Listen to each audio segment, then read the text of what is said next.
So how do you get into real estate wholesaling? Well, I am glad you asked because I'd love to share this information with you. I know a lot about wholesaling and I'd love to tell you about it. So first of all, what is wholesaling? Let's make sure we're talking about the same thing.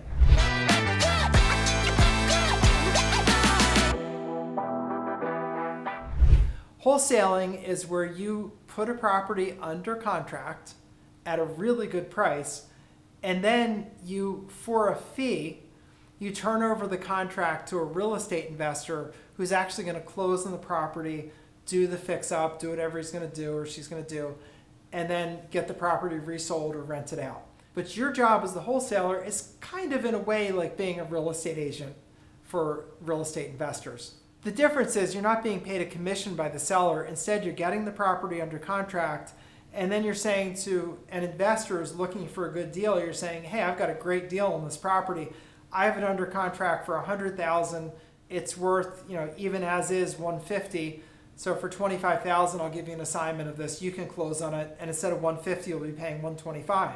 And you can get, in that scenario, easily a $25,000 fee without ever having to put money down, without going to closing, without dealing with contractors and tenants, toilets, all that stuff. So it can be really good, and the amount of money you make depends on how good the deals are that you find and the relationships you build with good, solid real estate investors who are well-funded and have the money, just need the deals. So how do you become a part of this business? The first thing to do is get yourself educated. There are some really, really good courses out there on real estate wholesaling. Jason Palisar comes to mind. He's a guy that I know casually, really smart, sharp guy. He's got a course on wholesaling. I think Jason's stuff is great. The thing you need to develop as a wholesaler is the ability to find these really great deals. And that is much harder than you might think. And this is the reason that you bring value and make money as a real estate wholesaler. Because to find properties that are a good enough deal for, say, a fixer and flipper, or even for someone that wants to build a rental portfolio that's super profitable, but more commonly for a fixer and flipper, it takes a lot of effort to find really good deals, because as a fixer or flipper, you need to get 30 to 40% off of retail, meaning after repaired value, minus your fix-up costs. So just to give you some numbers, if you had a sort of average house in America, a $400,000 house, and it needed $100,000 worth of work because it's really gotten run down, the math on that, you want to pay about 70% of retail, so that's 70% of $400,000, that's $280,000, minus your $100,000 in fix-up. So you really, as a fixer and flipper, your ideal purchase price for that is about $180,000. I know that might seem crazy. You might say, well, how? Why? Well, it costs a lot of money to flip a house. You have to buy it. You have the cost of financing it. Even if you take your own money out of savings, you're still losing interest on it, but more likely you're getting a mortgage. You're probably getting a fairly high rate mortgage because you may be dealing with a lender who lends to investors and may charge 10, 12, 14% for that privilege, plus points. You got to pay the real estate taxes while you own it. You have to account for over costs or overruns on renovations. All that stuff happens. When you resell it, you're probably going to pay a realtor to get you a buyer. So there are a lot of expenses. So anybody who does the business will tell you, you need 30 to 40% off retail. Other than that, you're nuts to buy it. And some newbies to the business of fixing and flipping will pay 80% of retail. They do that once or twice until they find out you don't make any money doing that, so they stop doing it. So, your goal as a wholesaler is to become an expert at acquiring and getting great deals under contract. That's your job. So, learn from someone like Jason Palisar, learn how it works, and then you can get into this business. It's one of the quicker ways to make money in the real estate investing realm. The reason I say that is that you're just doing the first part of a real estate transaction. You're getting the property under contract, and then you're immediately flipping it to someone who's a fix and flip person who pays you cash up front. They don't pay you later. There's no, I'll pay you when I resell it. No. You get your wholesaling fee, which is also just the fee for the assignment of the contract, at the time you assign it, not a minute later. Literally, you're assigning it to them. In one hand, you hand them the contract, and in the other hand, you get the check. and that's it. That is the exchange. This is not, get paid later. So wholesaling can be a great way for a newer person to get involved in real estate. It's also simpler in the sense that you don't have to deal with contractors. You don't have to worry about cost overruns or worry about, hey, I don't know a lot about renovating a house. You don't need to worry about that. Instead, you just get a property under contract and then you transfer that contract to one of your good real estate investor buddies and they pay you for that privilege. Now, where do you find these real estate investor people is another question. Well, one way to do that is to network in your local community.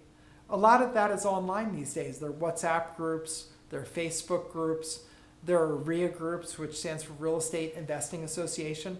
A lot of times they're very localized where there are people in those groups that are interested in buying properties they can fix and flip. And you'll get to know, like any group, there are a lot of people that don't do much, but there are a few people that do a lot. And the people that do a lot would be very interested in a source for good deals, because for most real estate investors who are into the fix and flip, their biggest challenge is finding the deals. So they work with wholesalers because wholesalers is like a whole army of people out there just looking for terrific deals that they probably otherwise would not find themselves, meaning the fixer and flipper probably wouldn't find it without you. So it's just additive to their business. So you network to those people and you want to get 4 or 5 or 6 of them into your network, interview them and find out what it is they're looking for, what kind of properties, what price ranges. Do they want suburban houses, 3, 4, or 5 bedrooms? Are they looking for inner city places? Are they looking for condos? What are they looking for?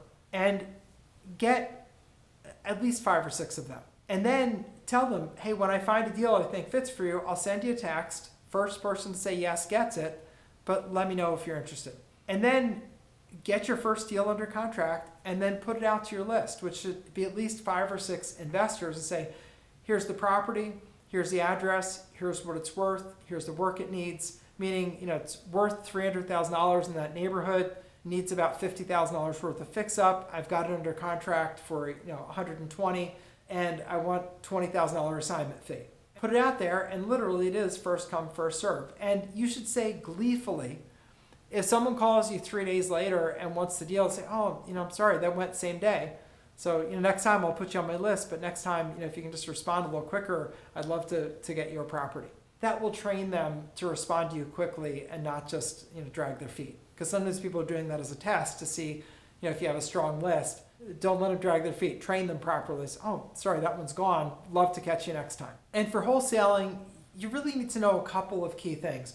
One, you need to know how the contracts work. So take a wholesaling course, like Jason Palisar offers a great wholesaling course. So lots of people that do good wholesaling courses.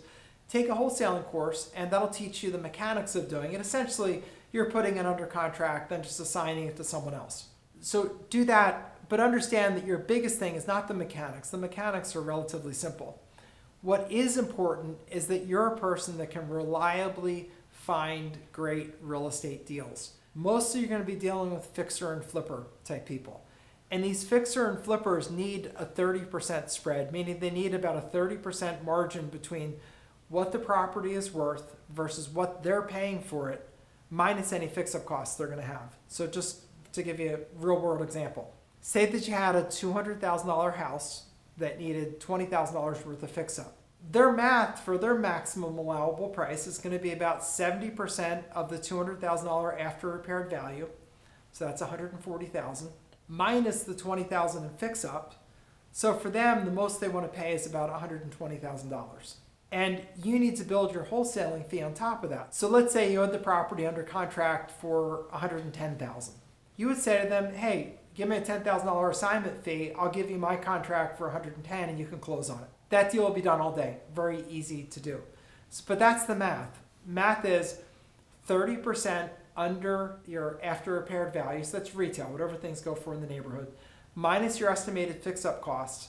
That's their maximum price. And you just build your wholesaling fee into that. And that's how you get paid. And you can make as much money as your deal merits. You can make a $10,000, $20,000, $30,000, $40,000, $50,000 wholesaling fee as long as your deal merits it. Because I can tell you the thing that people don't know who are new to real estate investing is it is hard to find really great deals. So as a wholesaler, people don't argue with you or dicker over your price as long as you have a group of people that are your buyers Instead, they snap up those deals if the price is right. And if they don't snap up your deal, just happily tell them, oh, I'm sorry, someone else got that. Love to catch you next time. Next time I have a deal, I'll run it by you.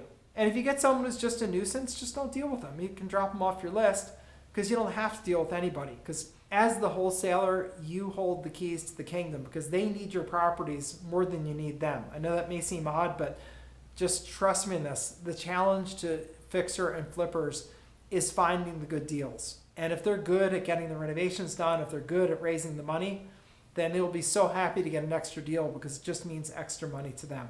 So that's what I got for you today. So learn the business, get a course, Jason Palisar or someone else, get a course, learn this business well, then get out there, start marketing, put some properties under contract, and then run them by some people that are active real estate investors. You can find them through your local RIA clubs, through networking online. Build up 5 or 6 of them so that when you have the deals, you put it out there and see who snaps the fastest.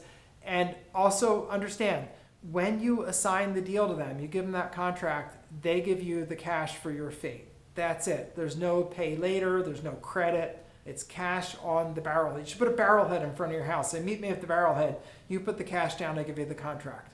Just kidding about that, sort of. But don't let people play games with the money because what you bring is a huge amount of value. I think wholesaling is a great place to start your real estate investing career. If you're a strong marketer, it can be a really good place to live and to make great money. So this is Attorney Bob Diamond. Hopefully this is helpful to you. If you're interested in more about real estate investing and related, definitely subscribe to my channel. I've been doing this for years. I love sharing the information. And the second thing is if you have some follow-up questions, want to know more about a particular aspect of what I'm talking about, then go ahead and put your questions and comments down below. My staff and I do go through, we kind of aggregate these things together, and we see good questions or questions a lot of people are asking. I do extra videos on them because it helps me to know what you need to know and want to know. And I'd love for the next time I'm doing a video to be answering your question directly. So put it down there and I'll get to all the ones that I can. So thanks for being here and I'll see you next time.